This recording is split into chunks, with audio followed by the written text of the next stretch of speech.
ناظرین کی خدمت میں سلام و آداب۔ آپ دیکھ رہے ہیں وائس آف لداخ۔ آج منگل ہے دسمبر کی 2 جمادی الاخر کے 10 تاریخ۔ آج کی تازہ ترین خبروں کو لے کر میں سعید ہاشم رضوی حاضر۔ ناظرین سے گزارش ہے کہ تازہ ترین خبروں اور حالات و واقعات سے باخبر رہنے کے لیے ہمارے چینل کو سبسکرائب کریں اور خبریں آخر تک ضرور دیکھیں۔ آپ دیکھ رہے ہیں آپ کا پسندیدہ news channel voice of Ladakh.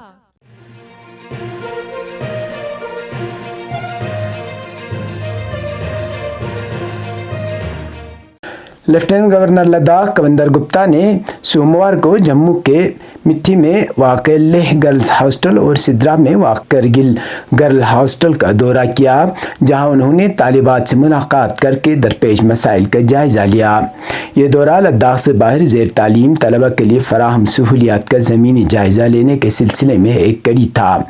طالبات اور متعلقہ افسران نے LG کو ہاسٹل کے بنیادی ڈھانچے، ضروری سہولیات، سیکورٹی، صفائی، ہیٹنگ سسٹم اور تفریحی مقامات کی کمی سے متعلق مسائل سے آگاہ کیا۔ LG نے تفصیلی معائنہ کے بعد متعلقہ محکموں کو ہاسٹل کی جامع اپ گریڈیشن کے لیے DPR فوری تیار کرنے کی ہدایت دی، جس میں کمرہ جاتی سہولیات کی بہتری، ہیٹنگ سسٹم کی تنصیب، عمارت کی مرمت اور محفوظ و تعلیمی ماحول کی فراہمی پر خصوصی توجہ دینے کو کہا۔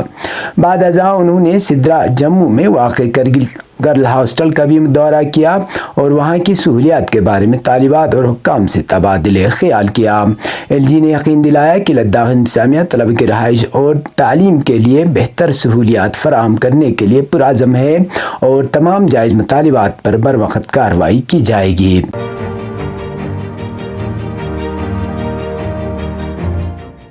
خطے لداخ، جموں و کشمیر اور ہماچل پردیش اس وقت شدید سردی کی لپیٹ میں ہے، جہاں لداخ کے بیشتر علاقوں میں کم سے کم درجہ حرارت -6 ڈگری سینٹی گریڈ سے بھی نیچے گر گیا ہے۔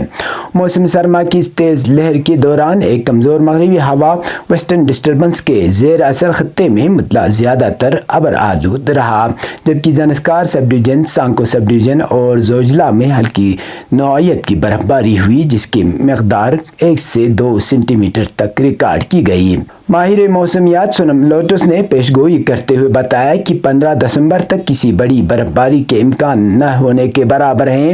ان کے مطابق اس دوران مطلع جزوی ابر آلود رہنے کا امکان ہے، جبکہ بلند علاقوں میں کہیں کہیں معمولی برف باری ہو سکتی ہے۔ تاہم انہوں نے سردی کی شدت میں اضافے کا خدشہ ظاہر کرتے ہوئے لوگوں کو ضروری احتیاطی تدابیر اختیار کرنے کی اپیل کی ہے۔ انہوں نے کہا کہ گیس بخاری اور ہیٹر کے استعمال کے دوران بہتر وینٹیلیشن رکھنا انتہائی ضروری ہے۔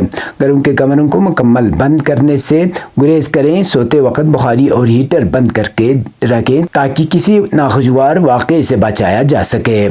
موجودہ موسم سرما گزشتہ برس کے مقابلے زیادہ سرد ثابت ہو رہا ہے۔ لیہ میں کم سے کم درجہ حرارت -6.6 ڈگری سینٹی گریڈ جبکہ کرگل میں -4.8 ڈگری سینٹی گریڈ ریکارڈ کیا گیا ہے۔ گزشتہ سال کے مقابلے ان درجہ حرارت میں نمایاں کمی نوٹ کی جا رہی ہے۔ واضح رہا ہے کہ گزشتہ سال کم برف باری کے باعث سری نگر لداخ قومی شاہراہ 27 فروری تک کھلی رہی تھی، کیونکہ اس سے قبل کسی بھی موقع پر بھاری برف باری نہیں ہوئی۔ شاہراہ کے کھلے رہنے سے عوام، خاص طور پر مریضوں اور طلبہ کو سفر میں آسانی ملی، جبکہ لداخ میں تازہ سبزیاں اور میوجات میں معمول کے مطابق دستیاب رہے۔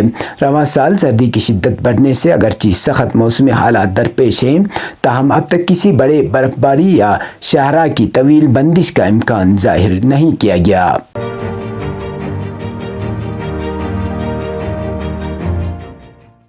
لداخ خود مختار پہاڑی ترقیاتی کونسل کرگل کے محکمہ بجلی کے ایگزیکٹو کونسلر ذاکر حسین نے اپنے دفتر میں ایک اہم اجلاس کی صدارت کی، جس میں executive engineer electric power division Kargil, executive engineer power division Ladakh, power grid کے سینئر ڈپٹی جنرل مینیجر اور ایبسلیوٹ پروجیکٹ لمیٹڈ کے انچارج نے شرکت کی۔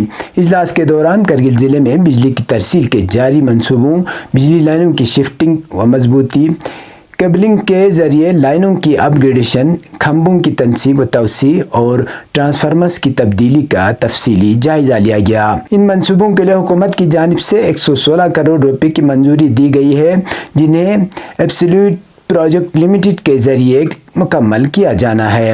ایگزیکٹو کونسلر نے کام کی سست رفتاری پر ناراضگی کا اظہار کرتے ہوئے متعلقہ افسران کو ہدایت دی کہ زمینی سطح پر مزید افرادی قوت تعینات کر کے کام کی رفتار تیز کی جائے۔ بعد ازاں ایسی ذاکر حسین نے متعلقہ افسران کے ہمراہ پشکم، علی آباد اور گورنمنٹ ہائر سیکنڈری اسکول پشکم کا دورہ کیا، جہاں انہوں نے جاری ترقیاتی کاموں کا معائنہ کیا۔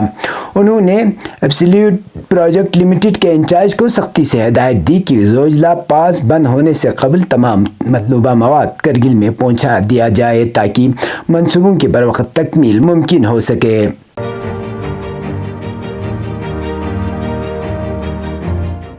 سری نگر کے دل بسنت باغ میں آپ کے خوابوں کا گھر اور بہترین سرمایہ کاری کا شاندار موقع۔ یہ خوبصورت پراپرٹی لال چوک گھنٹا گھر سے صرف 700 میٹر کے فاصلے پر ایک نایاب مقام پر واقع ہے۔ پراپرٹی 1 کنال 3 مرلہ کے کشادہ پلاٹ پر تعمیر ہے۔ منفرد ڈیزائن، دلکش سیڑھی دار جدید ڈیزائن۔ اس وسیع عرضی پر 2 بہترین منصوبہ بند گھر موجود ہیں۔ اہم خصوصیات: 4 بیڈ روم، 1 خوبصورت ڈرائنگ روم، کشادہ لابی اور 4 اضافی کمرے۔ بسنت باغ ایک سیمی کمرشل ایریا ہے جہاں رینٹل ڈیمانڈ بہت زیادہ ہے۔ آپ ایک حصہ اپنی رہائش کے لیے استعمال کریں اور دوسرے حصے سے مستقل اور مضبوط کرایہ حاصل کریں۔ قریب ہی مارکیٹس، کوچنگ سینٹرز، سکولز اور دفاتر موجود ہیں، جس کی وجہ سے یہ مقام پیئنگ گیسٹ اور اسٹوڈنٹس ہاسٹل کے لیے آئیڈل ہے۔ یہ گھر صرف رہائش نہیں بلکہ آپ کے مستقل مالی مستقبل میں ایک بہترین سرمایہ کاری ہے۔ اس سنہرے موقع کو ہاتھ سے نہ جانے دیں۔ مزید تفصیلات یا پراپرٹی دیکھنے کے لیے آج ہی رابطہ کریں 9796587104 یا 8448581685۔ بسنت باغ سری نگر، وہ منزل جہاں آپ کا خواب اور منافع یکجا ہوتے ہیں۔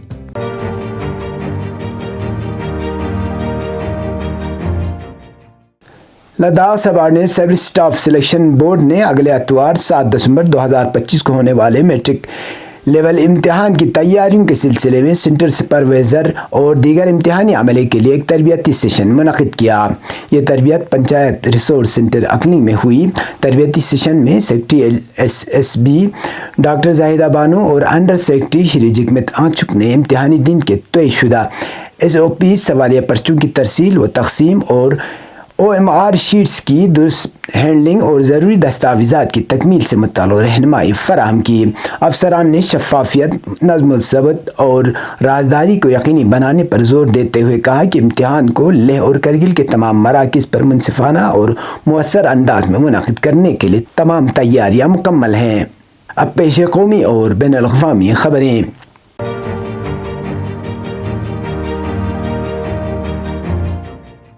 CBSE نے 10ویں اور 12ویں جماعت کے پریکٹیکل پروجیکٹ اور انٹرنل اسسمنٹ امتحانات کے لیے سخت رہنما خطوط جاری کرتے ہوئے واضح کیا ہے کہ ویب پورٹل پر اپلوڈ کیے گئے نمبرز میں بعد ازاں کوئی تبدیلی نہیں کی جائے گی۔ اس لیے اسکولوں کو ہدایت دی گئی ہے کہ مارکس اپلوڈ کرتے وقت مکمل احتیاط برتیں۔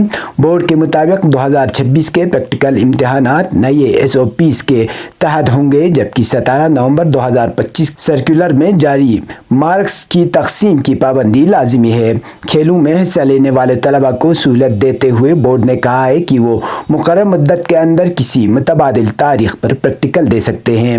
CBSE 10ویں اور 12ویں جماعت کے پریکٹیکل امتحانات 1 جنوری سے 14 فروری 2026 تک منعقد کرے گا۔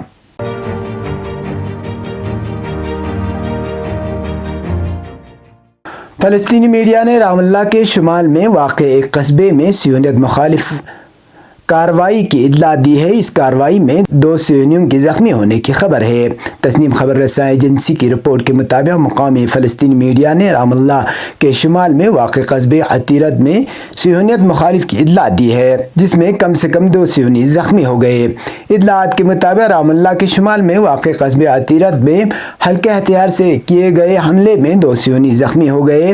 اس کارروائی کے بعد غاصب فوج علاقے میں الرٹ ہو گئی۔ بتایا جاتا ہے کہ یہ کارروائی انجام دینے والا شخص ایک 18 سالہ فلسطینی نوجوان محمد اسمر تھا جسے غاصب فوج نے گولی مار کر شہید کر دیا۔ ابتدائی اطلاعات میں بتایا گیا تھا کہ اس حملے میں ایک صہیونی فوجی زخمی ہوا ہے۔ دریں اثنا فلسطین کی ہلال احمر سوسائٹی نے کہا ہے کہ غاصب اسرائیلی فوج نے ہماری ہنگامی ٹیم کو رام اللہ کے شمال میں جائے وقوع پر جانے کی اجازت نہیں دی۔ غاصب فوج نے جائے وقوع پر اضافی دستے بھیجنے کا اعلان کیا ہے اور کہا ہے کہ حملے کی تحقیقات کی جا رہی ہیں۔ کل رات بھی الخلیل میں ایک 17 سالہ فلسطینی نوجوان نے شہادت پسندانہ کارروائی انجام دی تھی۔ اس کے چند گھنٹے کے بعد ایک اور فلسطینی نوجوان محمد اسمر نے یہ دوسری صہیونیت مخالف کارروائی انجام دی۔ یہ تھے اب تک کی خبریں، اسی کے ساتھ مجھے اور میرے ساتھیوں کو دیجیے اجازت۔ اللہ حافظ۔